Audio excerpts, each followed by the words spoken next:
It was Monday morning, and we were sitting at the kitchen table. We had just finished breakfast. I was drinking my coffee and reading the morning newspaper. My wife said, "Did you put the newspaper down, Rob? I need to talk to you." I put the newspaper on the table. "I'm leaving you, Rob. I want a divorce." "Is that all?" I picked up the newspaper again and started reading the sports section. "I'm serious, Rob." I ignored her, and she got upset. "Damn it, Rob. Put down that damn newspaper and talk to me." "About what?" "I have nothing to say except goodbye. It's not that big of a loss. Anyway, you haven't been worth a damn as a wife for over a year. So go." I put down the newspaper, stood up, and went to the room I used as a home office. I took a notebook and pen from my desk and pulled an envelope from one of the drawers.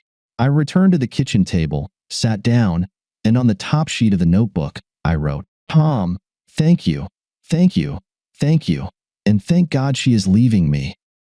I was about to put it in the envelope, but then a thought occurred to me. I took one of the lottery tickets I had bought the night before out of my wallet and placed it in the envelope. Then I added to my note, "Maybe if you get lucky and win, it'll be enough to keep the cheater satisfied so she won't cheat again. Good luck, kid. You're going to need it." I signed it, "A very grateful Rob." I folded the sheet, put it in the envelope, sealed it, addressed it, and handed it to Beatrice. "When you see him, give him this." She took it with a shocked expression on her face and said, "You know? Just because you think I'm ignorant doesn't mean I actually am." "Perhaps," I said, taking the envelope back from her, "I should mail it myself. I don't trust that you won't open it, read it, and then throw it away. Now why don't you go pack your things and get the hell out of my life? And since you're leaving, you need to be out of the house as soon as possible. I'm not going anywhere. I'm not moving out just so you can move your lover in." I stood up, poured coffee into a travel mug, topped it off, and headed to work. There on the way, I stopped by the bank, closed our savings and checking accounts, and took the contents of our safe deposit box. Then I went to a bank closer to work and opened new accounts in my name only. Next, I called and canceled all our joint credit cards and arranged for new cards in my name only, and after that, I got on with my day-to-day work. I stayed late after work, had dinner and drinks with my executive assistant, and told her that I was back on the market if her sister was still interested. Stella laughed and said, "To hell with my sister. If you're single again, I want to be first in line." Stella started with me as a secretary 10 years ago and proved so valuable that 4 years ago, I promoted her to my assistant, and then, to justify the promotion I felt she deserved, I made her my executive assistant. 2 years ago, on a Sunday, I had a backyard barbecue and invited Stella. She told me she couldn't come because her sister was visiting from out of town, so I suggested she bring her sister along. Her sister, Tara, was a very busty, sexy-looking blonde, and on Monday, Stella laughingly told me that Tara had a crush on me. I laughed and told her never to mention it to B because B could be, and sometimes was, insanely jealous. And now Stella tells me she's interested in me? I had never had any idea she could have such thoughts. "All right," I said jokingly, "then Tara moves to second place, and you can take the first." "I'm not joking at all, boss. I'm dead serious. I want to give it a try." "Stella, you might not agree when you hear what I have to offer." "What exactly?" "He told me she wants a divorce, so I'm leaving it to her and her lover, and I have no idea what their schedule might be." "Her lover?" "She slept with the guy about 1.5 years ago, and I think she finally decided that a few days a week with him isn't enough, so she decided to go full-time." "How long have you known?" 1.5 years. I knew almost from the day it started." "How did that happen?" "A friend of mine saw her going into a motel room with a man and called me. I hired a private detective to follow B for a week, and he got me all the information I needed." 1.5 years, and you did nothing about it? What was I supposed to do? Get angry and turn my life upside down? In this state, divorce is no fault. Everything would have to be split in half, and I'd have to sell the house and split the proceeds with her. I'd have to give up the pool, the hot tub, my woodworking shop, and the 3-car garage, and move into some apartment. No, thank you. I decided to just ignore it and let her cook for me, do my laundry, and keep the house clean. How could you be around her, knowing she was cheating on you? You'd be surprised how quickly love can turn to hate, and then hate turns into indifference. I can't believe a healthy guy like you could go a year and a half without sex. Who said without sex? As long as B was offering, I was taking, and she continued, though the frequency did decrease somewhat. I didn't touch her on the days I knew she was with him, but other than that, the only change was that I stopped making love and just had sex. Do you have any idea why she did it? No idea, but he probably wasn't the first. You think she had other lovers? I can't know for sure, but what I do know is that in the 10 years we've been married, she fell into a certain mood 4 times, as far as I can remember. For times she acted the way she has been for the last year and a half since she got involved with this guy. It's just a guess on my part, but I'd almost bet that the other times were for the same reason. If she hadn't been seen and I hadn't been alerted, I would have taken the recent mood as just another one of those women's things. Maybe I'm wrong in my thoughts, but it doesn't really matter. I know for sure about this affair, and that's all I need to know to understand she's a cheater. What are you going to do now? Wait. Wait? For what? To see what she plans to do. Now she's on her own. I emptied the bank accounts, canceled all her credit cards, and told her to get out of the house. She wanted a divorce, so I'm leaving it up to her. Since she doesn't earn enough to support herself and pay a lawyer, she'll have to get money for a lawyer from her lover, and I don't know if he'll give it to her. I assume they discussed this before she hit me with it, but I have no way of knowing. I'm just saying, if you're really interested in me, you'll be involved with a married man who has no idea how long it will take before he gets divorced. You're thinking about this the wrong way, Rob. How so? If she files for divorce, she'll be in control. You'll be served, and that could be bad. You have no idea what she might do. They might order you to leave the house and give it to her pending the hearings. What if she files and claims mental and physical cruelty and gets a restraining order keeping you away from her and the house? You need to set the pace, boss. You need to be in the driver's seat. Make her react, not the other way around. Besides, you'll be helping me a lot. Helping you? How? If you're going to wait and let her file, what if she doesn't? What if her lover doesn't give her the money for it? That would put us in a position of adultery, and she could use that against you in the future. You say she cheated, and she says, so what? You did too. If you file, you're stating that from your perspective the marriage is over, and what you do from that point on is none of her business. Legally speaking, you'll still be married until the divorce is final, and being with me would technically still be considered adultery, but no court will hold that against you if it doesn't start until after you've filed for divorce from B. So, it seems I need to stay away from you until either you or B takes legal action. If we wait for her, it could take years or maybe just a week, but it would be under her control. If you file, you could meet with a lawyer early tomorrow and serve B by Thursday. That would give me the weekend to work on winning you over. Winning me over? I'm dead serious, boss. What's the point of being first in line if I don't take advantage of it? She was right, and I knew it. So I pulled out my cell phone and used speed dial to call Josh.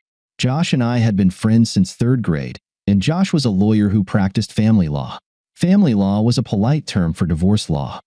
When he answered, I told him I needed his legal services and explained my problem. He was sorry to hear it because he and his wife Sally were our friends, and he liked B, but he told me he would take care of it as soon as he got to his office in the morning and asked me to come by at lunchtime. I could sign the papers, and then we could go to lunch. Then, just to be a jerk, I told him I wanted a restraining order. I lied and said B told me that if I caused her any trouble for leaving me, her lover, Tom Noble, would straighten me out. Josh laughed and said he knew it was pure bullshit, but that he would do it. You know there will be a hearing on this order within 10 days, right? I can get it and serve it, but there has to be a hearing before the judge will order it to stay in effect. I know, and I'm prepared for that, but right now the main thing is to get her out of the house and keep her out for a while. We don't have kids, so she has no real reason to use the house while the divorce is ongoing. I'm sticking to the principle of possession is 9/10 of the law. There's no reason for a judge to order me out and let her in. That's what I'm aiming for. I told her to get out when we talked this morning, but I don't know what I'll find when I get home. She might be gone, or she might still be there. Since I can't be sure where she'll be, I plan to serve her at work. There's no chance you two could come to some agreement? None. Then I'll see you tomorrow. I hung up, looked across the table at Stella, and asked, "What do you have planned for me this weekend?" She laid out her ideas, and they sounded pretty good to me. When I got home, Bea was sitting at the kitchen table going through some papers. "Why are you still here?" I asked, walking to the fridge and grabbing a beer. "This is my house too. I'll stay here until I can make other arrangements. If you don't like my company, feel free to move out. And let you bring your lover here? Not in your damn life. Sit down, and let's discuss what we're going to do." "There's nothing to discuss. I know what I'm going to do, and I don't care what you plan to do." "There are things that need to be worked out, Rob." "No, Beatrice, there are no such questions. It's simple. You said you want a divorce, so go and get it. You need to hire a lawyer. You need to file the papers and cover all the court costs. What I will do is fight you tooth and nail for every little thing. We live in a no-fault state. Everything is split 50-50ths, so decisions will have to be made about who gets what is their half. I'll drag this out to keep your attorney's fees piling up. You know they don't work for free, right? You want the coffee table? Well, guess what? I want it too. You want the couch? Too bad, B. It has great sentimental value to me, and I simply must have it." "Why all of a sudden? You didn't seem to care about any of this. You didn't even show any emotion when I told you I wanted a divorce. All you did was tell me to pack my things and get out. That was before I had time to think about it." I looked into her eyes and took a risk. "I let you off the hook the first 3 times because you didn't want a divorce. I loved you enough to keep quiet and stay with you because you always came back to me." She turned away when I mentioned the first 3 times, which, as far as I could tell, confirmed my suspicions. "It's hard to say why I stayed with you now, but I didn't file for divorce. I thought maybe I did something that really pissed you off, and you felt you had to do this to get back at me. Eventually, you'd end your affairs, and I foolishly thought it was because you realized you loved me and came back to me." I looked down at the floor, and yes, the crap was already on my shoes.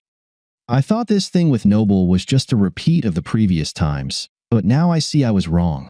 I've come to understand that you're nothing but a lowly cheater, and if you hadn't decided to leave me for Noble and ended things with him, you'd be spreading your legs for some other jerk in 6 months or a year. Thinking about it, I decided I needed some form of revenge. What I really want to do is take a thick belt and beat you with it until your skin breaks and you bleed on the floor, but that would just land me in jail. The only thing I can do without ending up behind bars is to make this divorce as difficult and expensive as possible for you. You're right. This is also your home, and if you've decided to stay, I have to let you be here. But I don't have to like it, and I don't have to talk to you. Move your stuff to one of the spare bedrooms and stay the hell away from me." I finished my beer, then went up to what used to be our bedroom and got ready for bed. I thought I had accomplished what I set out to do. I had given her something to think about, and she needed to discuss everything with Noble and make decisions, which would take time. Time that Josh would use to serve B and get the restraining order. I could be wrong. Maybe B had already met with a lawyer, and the papers might already be on their way to me, but it's unlikely. I took the remaining funds when I canceled the credit cards, and they were about what I expected. When I withdrew the cash from the bank, it was also about what it should have been. If B had seen a lawyer, she would have used our money to pay him. Of course, Noble could have paid the bill. All I could do was wait and hope that Josh took the first step. I got up and left the house before B came out of her bedroom. I went to a bed and breakfast type cafe for breakfast, and while sipping my coffee, I made a list of people to call once B was served. I wasn't going to let her make me the bad guy. I would tell everyone about the divorce and explain why it was happening. At work, Stella told me she was really looking forward to the weekend, and I found myself hoping it would happen. I met with Josh for lunch and signed the papers. He said he would go to the county building after lunch and file the petition. You still want her served at work? Damn right, I do. I think around 10 tomorrow. Call me as soon as it happens. I want the locks changed before she can come back home. I returned to work and arranged for the next day off. Before leaving the office, I called a locksmith and scheduled a quick service for the following day. It cost me a bit more, but I felt it was worth it. When I got home, BEA's car was in the driveway, but she must have decided to stay in her room and not get in my way because I didn't see her. I got up and left the house before B came downstairs and went to a bed and breakfast type hotel for breakfast. Angie asked me where B was. I always saw you together, and here you are, 2 days in a row without her. You won't see us together anymore. We're splitting up. I see, she said, taking my order. When she placed the bill on the table, she said, my phone number is on the back, not the restaurant's number. Mine. I was speechless as Angie walked away. 2 women in 2 days let me know they were interested. So why wasn't I enough for the woman I married? I'll never know because I'll never ask. I drank my coffee and read the morning newspaper, waiting for the time when B usually left for work. Then I went home and started packing BEA's things and moving them to the garage. At 10:15, Josh called and said the papers had been served, so I called the locksmith, and within 20 minutes, he was at work. It wasn't even an hour later when BEA's car came speeding up the driveway. She couldn't miss the wide-open garage door and the large cardboard sign that read, B, all your things are here in the garage. She stood there staring at the sign for a minute, then tried to enter the house. But, of course, her keys didn't work. She rang the doorbell, but I didn't answer, and eventually, she left. I peeked into the garage and saw she had taken a couple of bags of her things. 2 minutes after she drove off, my cell phone rang, and it was B. Hello? You're an asshole. Did you really have to embarrass me in front of my colleagues? It's better than letting you humiliate me in front of mine. What the hell is this restraining order crap? I was afraid you'd ask Noble to come and beat me up for being rude to you. That's bullshit, and you know it. I need to get into the house to grab some things. All your things are in the garage, B, and I didn't change the garage door code, so your opener will work. If what you need isn't there, make a list and tell me where it is, and I'll move it to the garage. Stop being ridiculous, Rob. You're making this much harder than it needs to be. Sorry, B. Causing you some inconvenience doesn't adequately pay back the years you tormented me, but I need to do something for my own mental health. Just be grateful I didn't get violent. Goodbye, B. After hanging up on B, I sat down with the phone and started calling everyone on my list. Most were shocked to hear that B had cheated on me, but 2 weren't surprised. One said, finally caught her, huh? And the other said, I always thought you had an open marriage. She was always out with some guy, and you never mentioned it. I figured I could cross those 2 off my friends list. BEA's parents were the most affected by the news and tried to tell me I must be mistaken. I always liked them, and they treated me almost like the son they never had. But I wasn't going to let B tell them her version and make it seem like it was all my fault. If I let that happen, they would think poorly of me, and I didn't want that. After dealing with the calls, I went through the house one more time to gather BEA's things, then made myself lunch. I had just finished eating when the guys from Aries Security arrived. Not trusting B in the slightest and having no doubt she would violate the restraining order and try to break into the house, I decided to install a security system complete with cameras. On Thursday at work, I told Stella that we were ready to go for the weekend. She smiled. Then tomorrow night, dinner and dancing? To start with. I was smiling when I got home. B did exactly what I expected. She took some of her things and then broke into the house through the connecting door from the garage. She trashed the kitchen.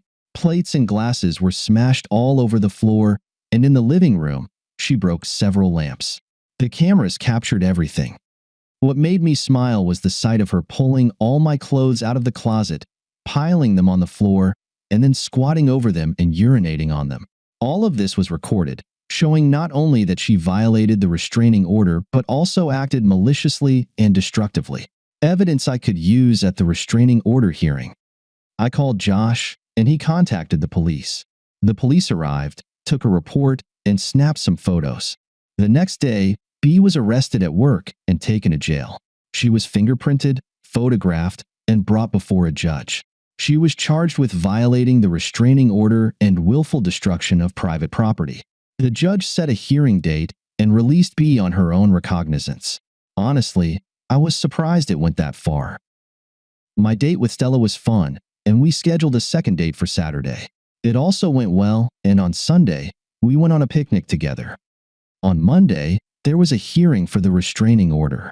When the judge saw the security camera footage, he not only made the restraining order permanent, but also ordered B to replace all the destroyed items, pay for the dry cleaning of my clothes, and cover the cost of cleaning the bedroom. He gave her 10 days to comply or face jail time for contempt of court. Just to be a jerk, I hired the most expensive cleaning company I could find to do the job. B disappointed me. She actually managed to get the money to do everything the judge ordered. I never got to see her jailed for contempt of court. The next 2 weeks passed and Stella and I met often, but nothing more happened beyond a few kisses, sometimes quite intense, because neither of us felt comfortable since I was still a married man. However, we were slowly approaching the point where things were getting serious. B did not contest the divorce, and it was finalized in 6 months.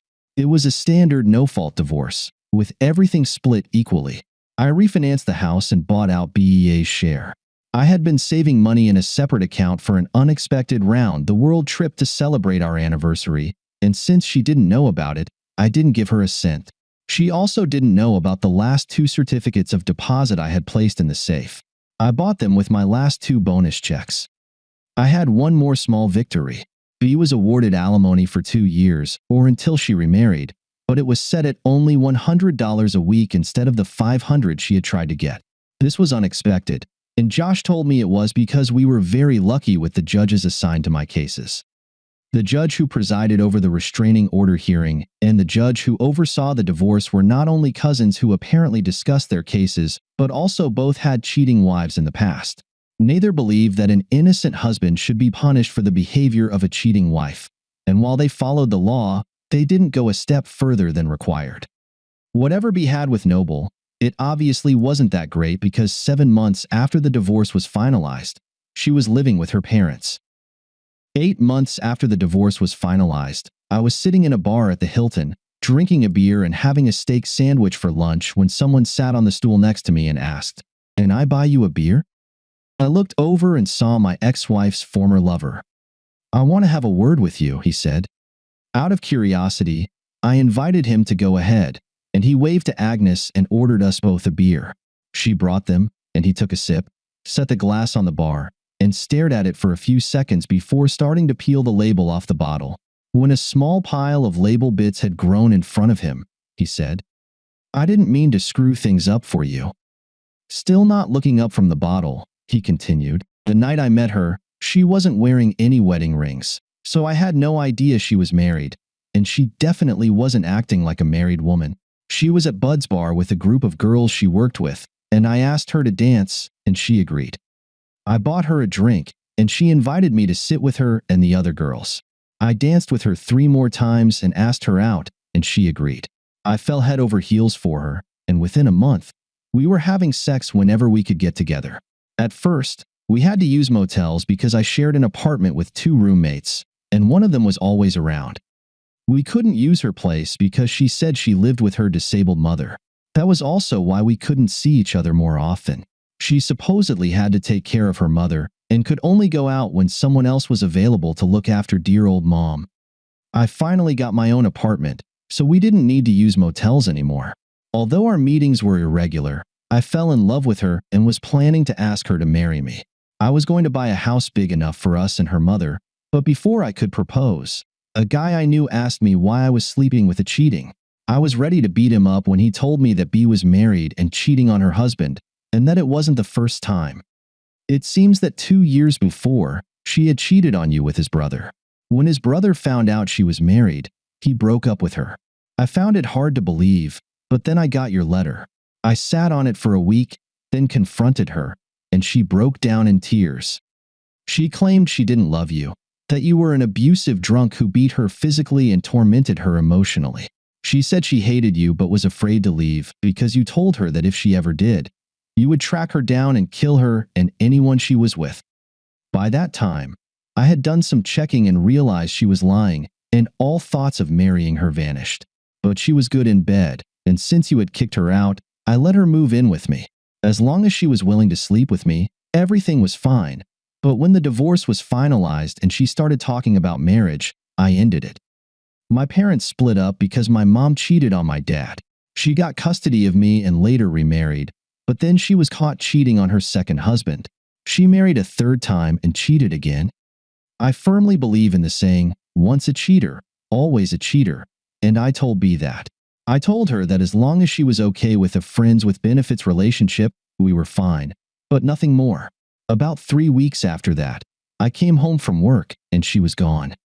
He took another sip of his beer and said, "There are rumors that you knew all along that she and I were together. Why did you let it continue and not divorce her immediately? You said it yourself. She was damn good in bed. I decided to just let it be. I'd have the sex, and there would be someone to cook, clean the house, and do the laundry. Probably would have stayed that way if she hadn't told me she was leaving and wanted a divorce." He took another sip and then said, "I never thought I'd say this, especially to you, but I miss having her in my bed." He finished his beer, stood up, took something out of his pocket, placed it on the counter, and pushed it toward me. "What is this?" "The lottery ticket you gave me. It's a winner. This is your half. I waited to give it to you, so you wouldn't have to split it with her in the divorce. See you around," and he left. I looked at the slip. It was a cashier's check for a substantial amount. A very, very large amount.